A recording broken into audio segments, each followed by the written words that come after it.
guys, welcome to a slightly different type of video for my channel. I am going to try to start posting at least twice a week on my YouTube channel, and of course my blog is my main outlet, so those videos will also go up on my blog. I wanted to go ahead and do a little bit of a different type of video this week, and I wanted to talk about my top 10 authors of 2020.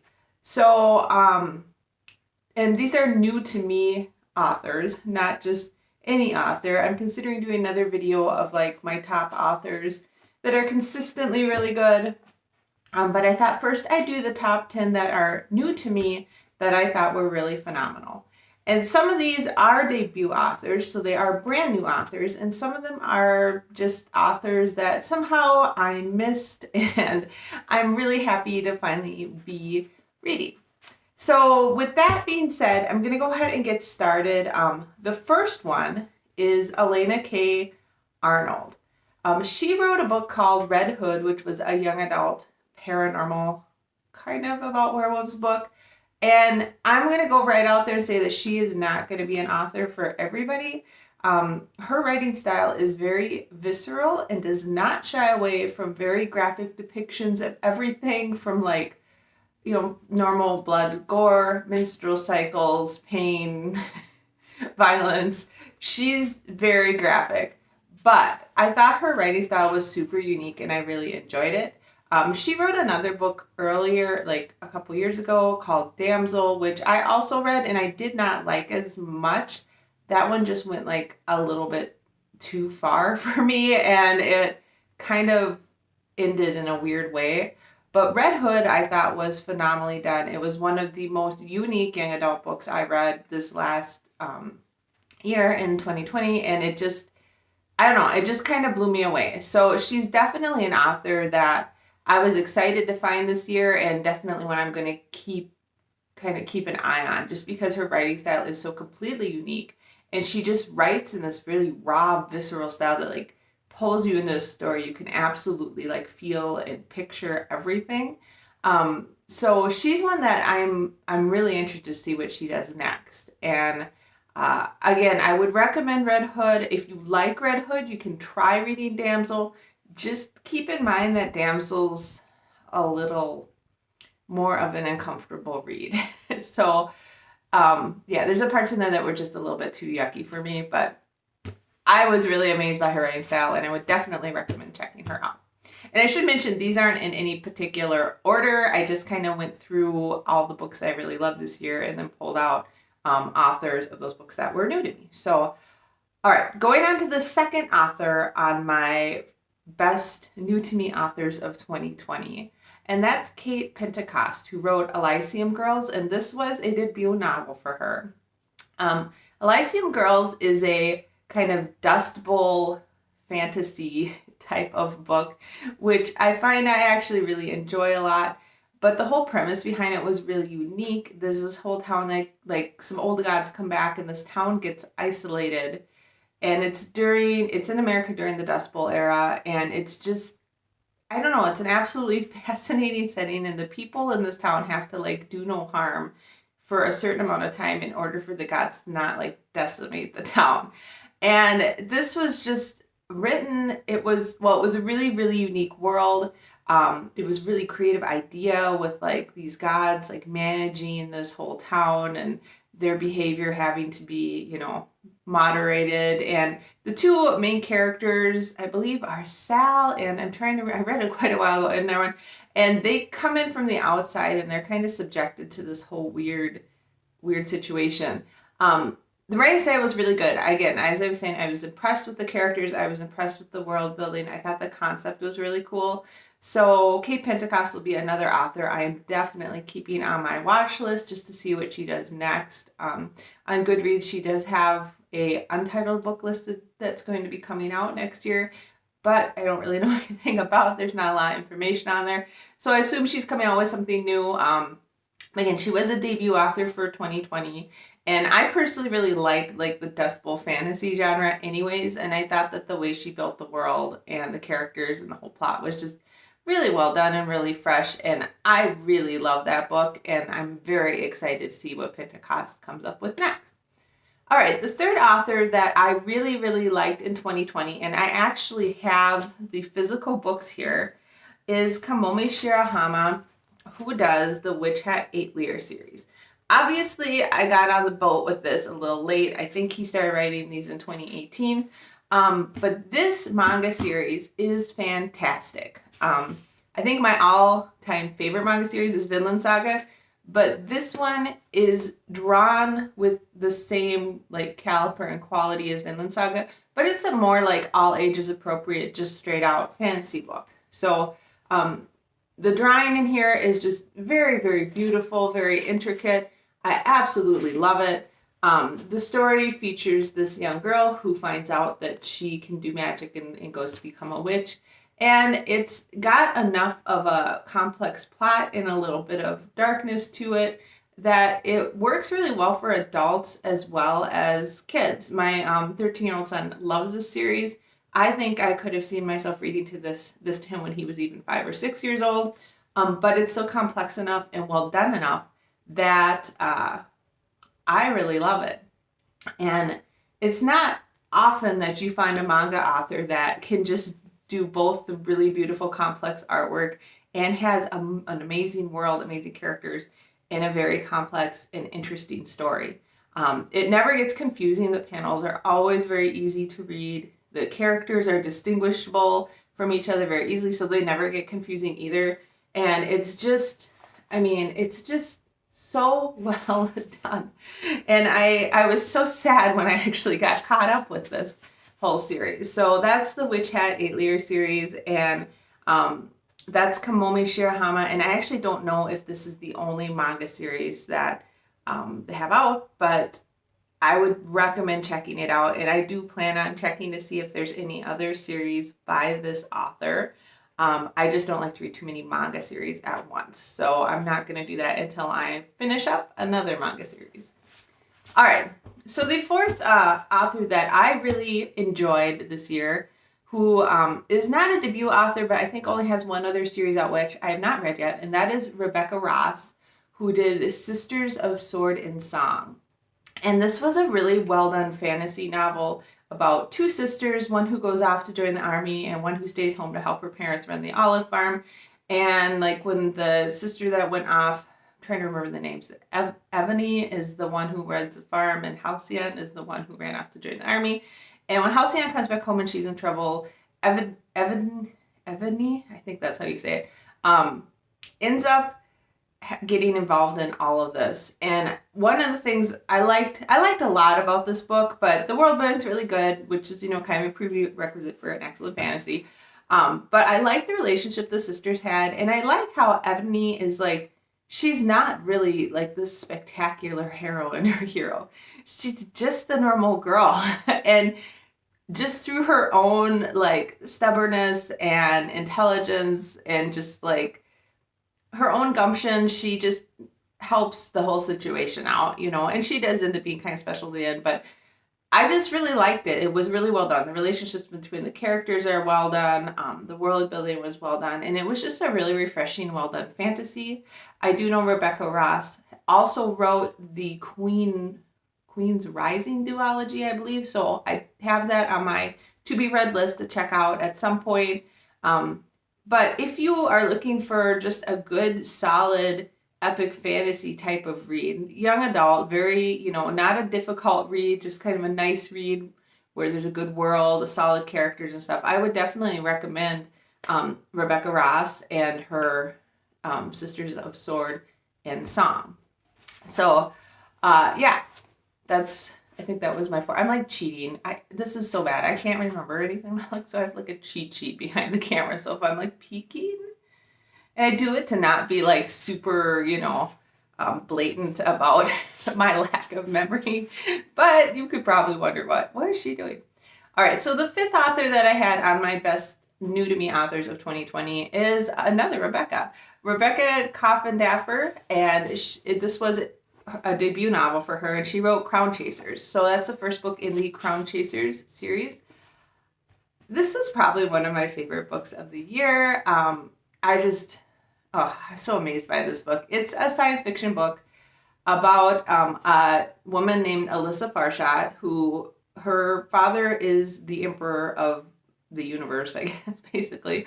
And he dies, and rather, he knows that she doesn't want to be in power. So rather than have her be in power, he institutes an old custom where they have to go, there's like a hunt through the universe to find the royal seal, and whoever finds it is the next emperor. This was just amazing. I mean, this was like watching an excellent science fiction movie, but in book format, and then like so much better because it was a book. But you get to visit so many interesting worlds, and Alyssa is such a great character. The characters that support her are amazing. The action scenes are fantastic. It's one of those ones, like, all the characters were complex. I like the supporting characters. I like the main characters. I loved all the crazy adventures she goes on trying to hunt down this royal seal. I love kind of the push and pull between her and the other contestants. And it was just really well done. I was absolutely amazed. I picked this up for review, and I had no idea what I was in for. And just, it was such a wild ride. And I was so sad when I was done with that book. So Rebecca Kaufman is definitely one that I'm going to be watching. She's another one that's on my watch list for, and of course, I think the second book is called Throne Takers or something. I think Throne something. And it comes out in 2021, so I will definitely be picking that up. But if you are at all a science fiction fan, this was such a intense science fiction read, but very approachable. So it wasn't like hard science fiction. It was just a lot of action, a lot of adventure. The characters are well done. Alyssa is both like super tough, but some of the parts are like very heartfelt as she's like struggling with what to do. So yeah, definitely check out Crown Chasers by Rebecca Kaufman and keep an eye on her, because man, that was a crazy, wonderful book. And I guess this is kind of ending up also being posted about my favorite reads. All right, so on to my sixth favorite author that's new to me in 2020, and that is Sean Hamill. He wrote A Cosmology of Monsters, and this was a debut novel for him as well. And this was another book that was just so different and so out there, and I just loved it so much. It's about the person who tells the story is a boy named Noah, and his family has a long history of making a living off of horror. His dad was obsessed with Lovecraft and other horror paraphernalia. What did I say? Other horror paraphernalia. And they end up building like a haunted house in their backyard, and that's how they make part of their living. And then later they build this huge like haunted horror building that people can walk through. And so his family basically makes their living off of horror. But the twist of the story is there's actually a monster involved. There's been a monster scratching at the window of his family's house for a while, and Noah is the first person to let the monster into the house. And things proceed from there. There's an excellent, so aside from all this really interesting family and this whole, something happens to one of his sisters and there's a mystery behind that. So there's this big mystery behind like some missing kids and something that happens to his sister. And aside from all that, Noah has this interaction with this monster, and you're trying to like figure out what the heck, where does this monster come from? What does it symbolize? What's going on? And then this was one, like, I feel like it just got better and better as the book went on.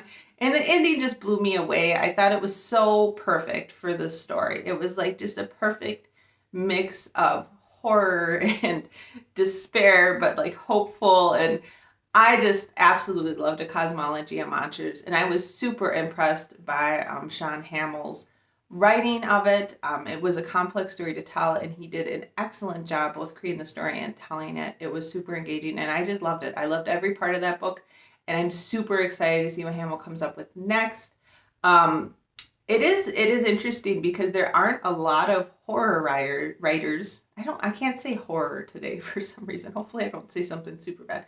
But there aren't a lot of really good horror writers out there anymore. I mean, I feel like that was really trending in like the late 80s, early 90s, but it's kind of died off some. And while this book isn't super scary, I will definitely say that a lot of the elements that are explored are very horrific. So I think it's a nice example of horror if you kind of like more of that psychological horror, but you don't really like to be scared. Like, I'm kind of a wuss about like horror movies. I do not like super tense movies with like a lot of gore. And this wasn't a super scary book. It was more creepy and more of a psychological like mind trip. So I loved it. I definitely will be keeping an eye out on Sean Hamill. He's another author on Goodreads I'm following now. And this was his debut novel. So very excited to see what he comes up with next. All right, the 7th author I have on my best authors of 2020, new to me authors of 2020, is an author named Melanie Sack. And Melanie Sack is definitely not, her books are definitely not as polished as some of the other authors I've talked about. But I was introduced to some of her work through Kindle Unlimited. So I got a Kindle Unlimited subscription this year since I wasn't able to go to the library for a large portion of the year. And I do that because I always get all Annette Marie books, who's one of my favorite authors, who I would feature if I do a, best authors that I read every year. But Melanie Sack is very prolific, and she does a lot of steampunk novels. And again, I'm a huge fan of steampunk, and it's a genre that's not super popular right now. So it's kind of hard to find steampunk authors. So she does a whole series of steampunk fairy tales, steampunk Red Riding Hood, airship racing chronicles, and they're all kind of interwoven together. They're all in the same world.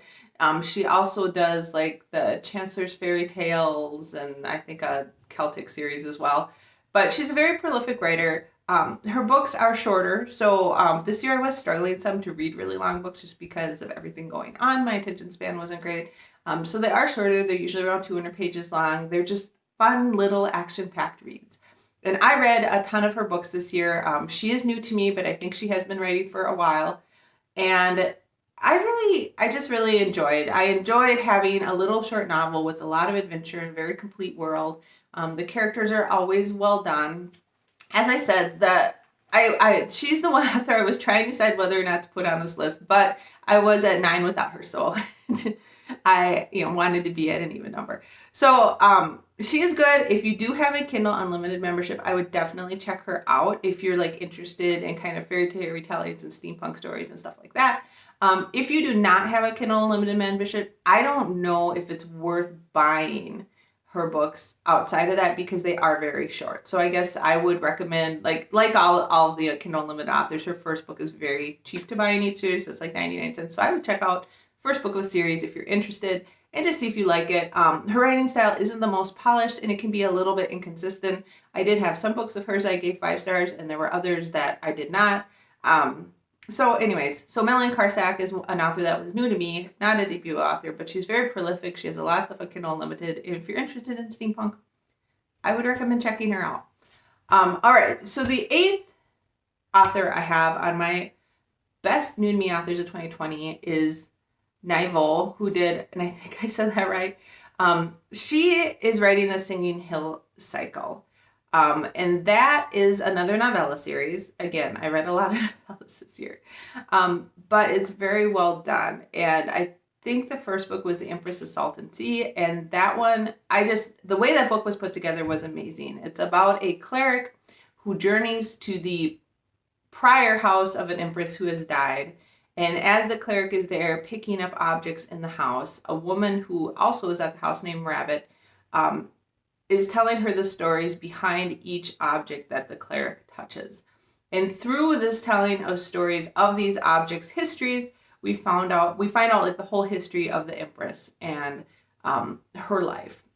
And it was exquisitely done. It was a lot of stories within stories. I love the way they all chained together to tell this full history of the Empress. It was just really, really well done. And I'm very excited to find out that there's going to be another book in the Singing Hill cycle coming out next year. I would definitely recommend, if you're a fan of like stories within stories or just really enjoy good storytelling, this was really well done. I think it may not be as much fantasy as historical fiction, but the way this was formatted, very well done, very short little novella. I was absolutely amazed at how much story got packed into that little novella and just how beautiful it was. The writing is absolutely beautiful. The imagery is amazing. So definitely, if you're into that kind of story within a story, you like beautiful imagery, and you want just a little blip of historical fiction to read, definitely check out Nevo. I actually looked how to pronounce that. I think it's Nevo, and her Singing Hills cycle. Very excited to see what she comes up with next. All right, my ninth best new to me author of 2020. I should have come up with like a shorter title because it takes a while to say that. Is P.J. Clarke. And I don't know how I missed this author. He works with Tor.com to publish his novels. But oh my God, this guy is amazing. If you are at all interested in like alternate history, alternate like historical fantasy, or steampunk, he's just amazing. I was just like, the first book I read by him, I was like, oh my God, seriously? So if you at all follow Tor.com or you're interested in science fiction, steampunk kind of stuff, you probably have already heard of some of the books that he has written because they're getting really popular because they're really awesome. So he wrote Ring Shout, he wrote A Dead Gin in Cairo, and he wrote The Haunting of Tramcar 015. And I read all of them this year. I actually picked up A Dead Gin in Cairo for my Kindle and loved it. And then when I started to go back to the library, I found out they had The Haunting of Tramcar 015 and Ring Shout, so I read those too. This guy, oh my God, he writes novellas, so they're short books, but the worlds he builds in these short books are just spectacular. Like, they leave me speechless. And the characters he puts in there are so entertaining. They're just awesome characters. And then he's got these intricate plots about these characters like saving the world from absolute evil. And he does this all in like 150 to 200 pages. And I'm just like in awe. Ring Shout was an amazing book set during the era where the Ku Klux Klan was causing issues in the southern US. And the basic premise is that the Ku Klux Klan was not just people being evil, but they were governed by these demons called Ku Klux. And the demons are, come into the world and cause a whole bunch of issues for people. And there's a whole theory about why they're targeting African American people. And there's a whole theory about, how all this is going, and things go really bad at some point. But the three main characters are three women who are just awesome and kick butt, and it's just so much fun to read. These are so much fun, and they're so intricate, and they're so amazing. So that was an excellent book. I loved Ring Shout. But even better was the Fatma series, which is what A Dead Gin in Cairo and The Haunting of Tramcar 015 are two novellas in that series. And oh my gosh, they're just so good. Like, it's all set in Cairo. It's all set in kind of the Victorian era. Gin came to Cairo, and because of the gin being found at Cairo is way more technologically advanced than the rest of the world, so it has a very steampunk vibe to it. So you have gin, a lot of magic, and then some steampunk. The first book features a character named Fatma, who is a woman who dresses in English businessman suits, which is awesome. And she is part of the basically magical investigation unit and has to solve this mystery where a gin was murdered and, ends up going to saving the world. There's so many cool elements in here. I mean, they have angels that are basically beings in like clockwork suits that like came down from the heavens that are causing issues, and just a whole bunch of neat stuff. So it's just one that was just so much fun for me because it's got a fun world. The characters are super entertaining. The mystery was really well done, and I just liked all the surprising and interesting elements in the story. The Haunting of Tramcar 015 I didn't like quite as much because it features a different subset of characters from A Dead Gin in Cairo, but it was still highly entertaining. And it's got kind of interesting sub-theme of because Cairo is so far ahead of the world, they are working to give women equal rights. So that's kind of an underlying theme underneath the whole like weird haunting of this tram car mystery that has to be solved. So very well done. And I was super excited to find out, because every time I finish one of his novellas, I'm like, oh my God, when is he going to start writing full-length books? And hopefully like that won't compromise his style. Like some authors just write better short stories or novellas. But I was super excited to find out he is writing his first full-length Fatma book, and it's supposed to come out in 2021, and it will be called Master of Gin. So super excited about that. And P.J. Clarke, I would I would check him out. Definitely 100%. Check him out if you are at all interested in like science fiction, fantasy, steampunk, and you really like fun, unique worlds. And they're just, as I've said it like a million times now, they're so much fun to read. And having a book that is just so entertaining and so high quality and so good to read this year is really important to me. So yeah, he really kind of made my year this year. So he probably, if I had these in order, he'd probably be number one. All right, so the last author, the 10th author that was my best author of 2020, best new to me author of 2020, is Becky Chambers, who also did a novella that was called To Be Taught If Fortunate. I talked about this, I think, a little bit in my best books of December, but this was a phenomenal, another science fiction read.